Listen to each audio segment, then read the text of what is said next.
You fund government's charcoal to its bright red. It's a call for accountability. I enjoy it. Johnny, first and foremost, let me take this opportunity because I've been seeing you for quite some time.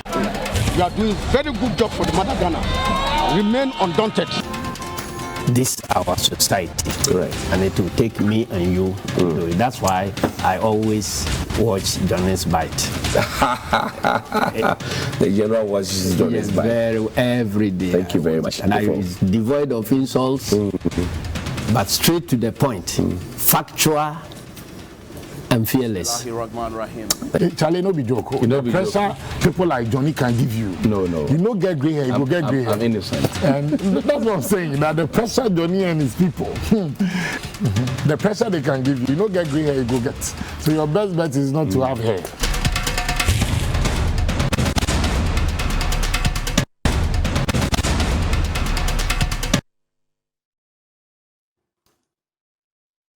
Bismillahirrahmanirrahim. Alhamdulillah Rabbil Alamin. The Lord is my light and my salvation. Whom shall I fear? And yea, though I walk through the valley of the shadow of death, I will fear no evil, for you art with me.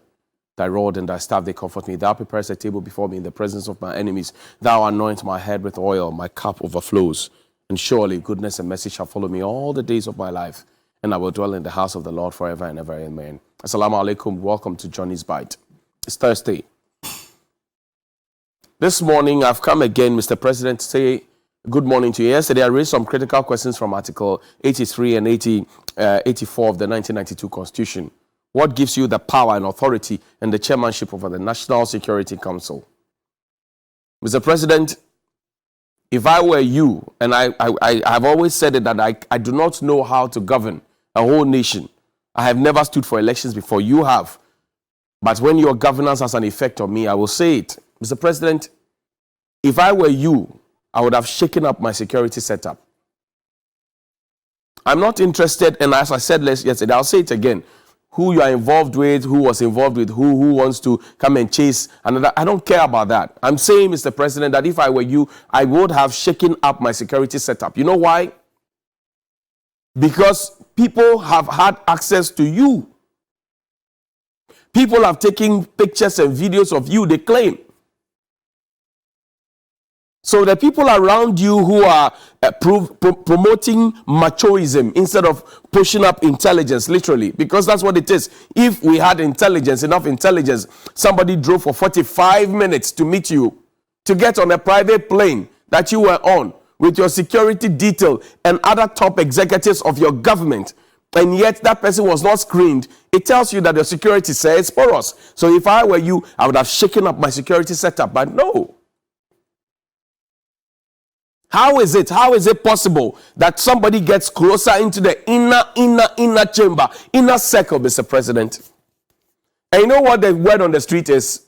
That you have told us that our private jet, a presidential jet, is not fit for purpose. And then we hire a private jet at so many worths of dollars, even though we have not been accounted to. That's the allegation that have been made, 17,000, 18,000. You have not again responded to it. It also talks to our security.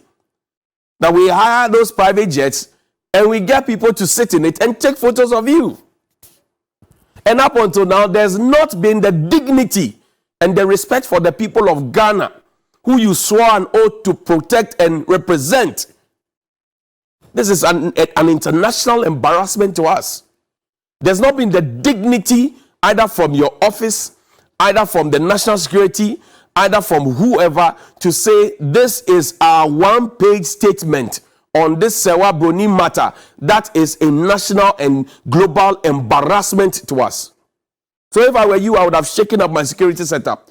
But perhaps the same way you are keeping all the ministers who are non-performing, all those ministers who are not performing, we're seeing them, you're keeping them around you, Mr. President, and that is not fair to the taxpayer, because you have no power of your own if the people of the Republic have not given you that power. You begged for power, sir. You begged for power in 2008. You begged for power again in 2012. You begged for power in 2016. We gave it to you. And you came back to ask for power in 2020. So what is going on? What is happening, sir? What is going on? If I were you, I would have shaken up my security setup. But no. They are all around you. They are all telling you that everything is well. But Mr. President, if I had my photos, if I were in a private jet with all the security apparatus around me, and I still had a photo leak, heads will roll, like Akufo-Addo will say. But heads are not rolling, so the people don't feel comfortable, and they think that security is macho. It's not. It's intelligence. Security is intelligence. How whoever got close to you, whoever arranged whatever for you, whoever got in there to take photos and videos, that person should not have their job.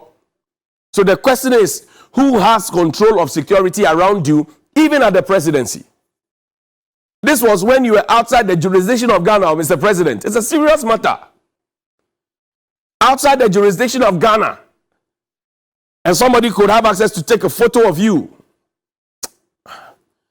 If I were you, boss, I would have shaken up my security system.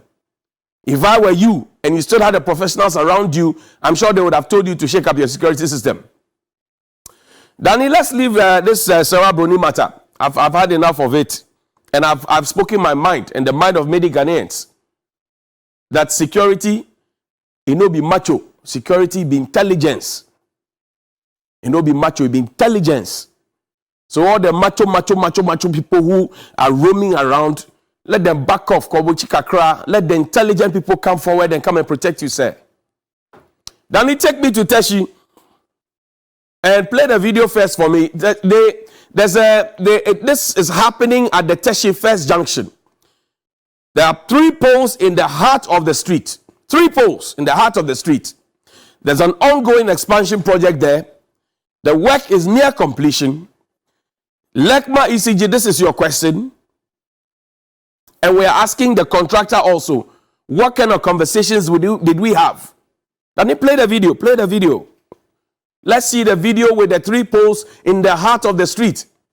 This is it. It's in Greater Accra region, Teshi. This is it. It's happening. 3 poles right at the heart of the street. 3 poles.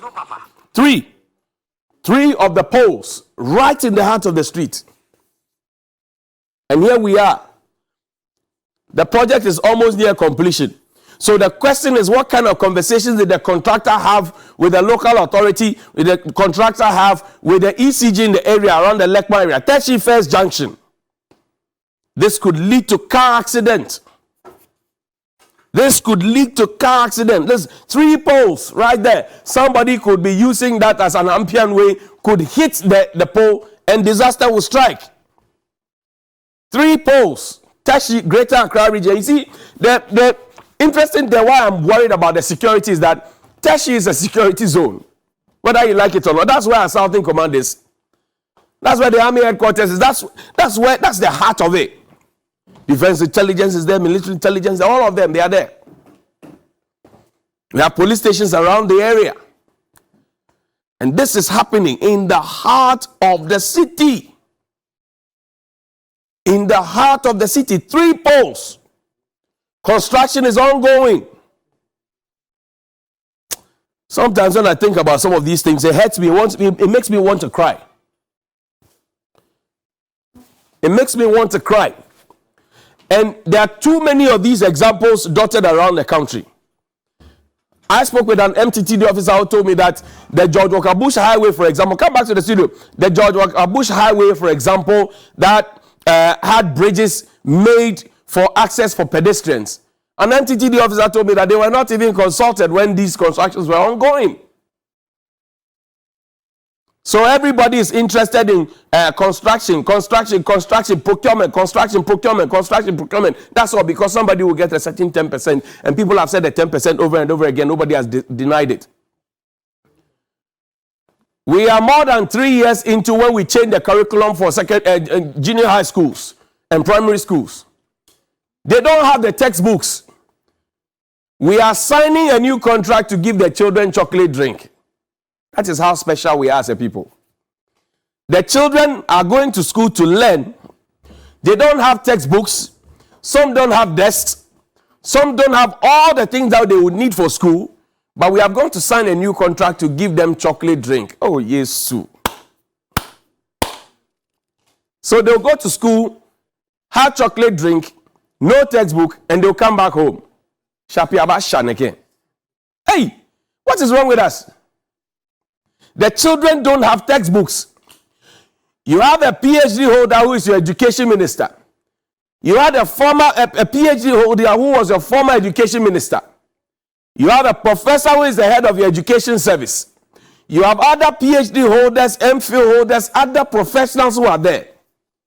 For more than 3 years, the children do not have textbooks to learn with. And the first thing that we could think about is to sign a contract to give them cocoa drink. President Akufo-Addo, Danny, show me the what do you call it? The link where we're being told about the poultry industry collapsing. A poultry, these are the children like this. They are the children we have signed a deal to give chocolate drink to. Because we made a promise to them to give them 1 cup of hot chocolate every day. We made a promise to them. Now, after we made the promise to them, we have not kept the promise.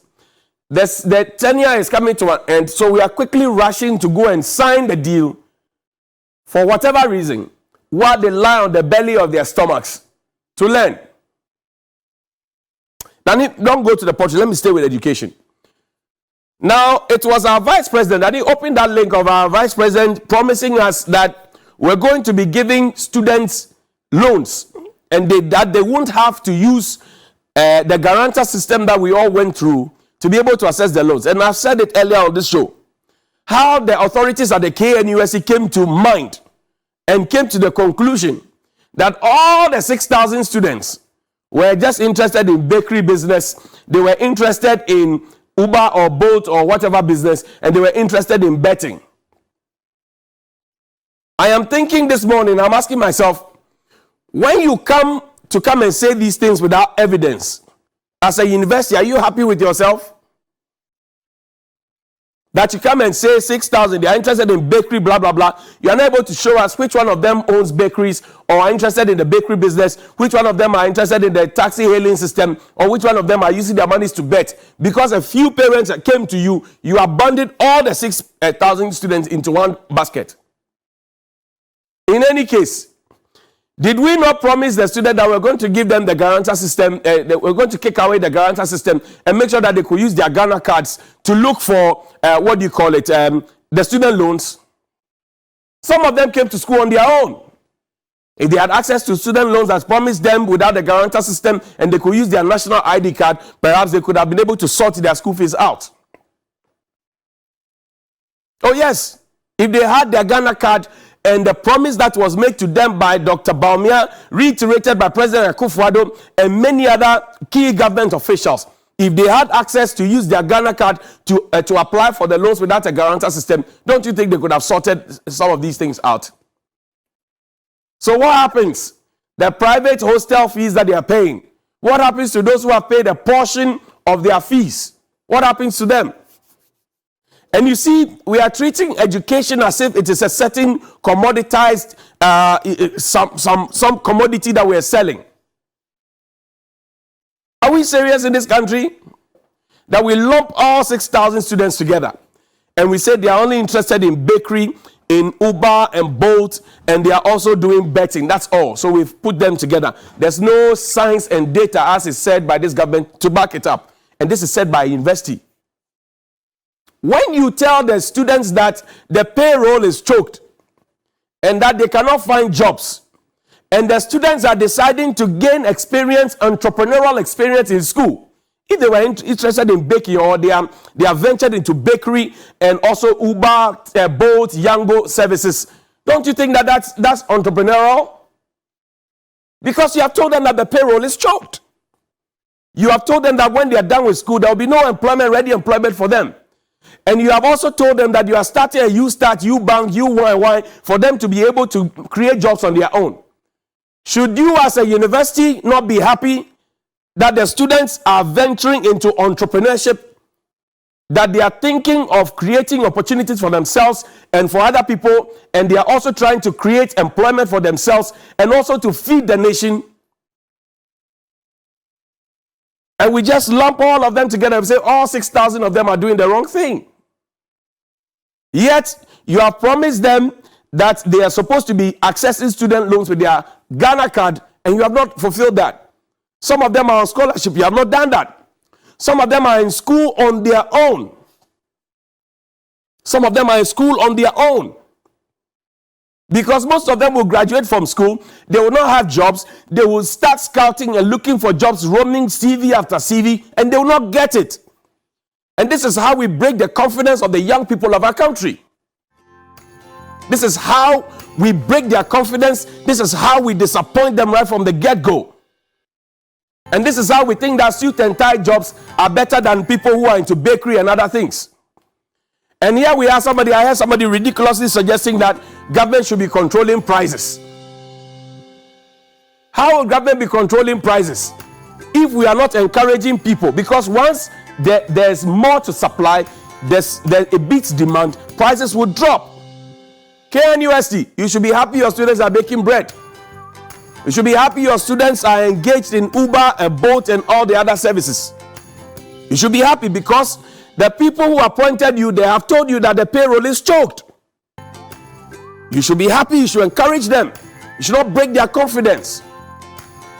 You should encourage them and hold them up because you are teaching them entrepreneurship.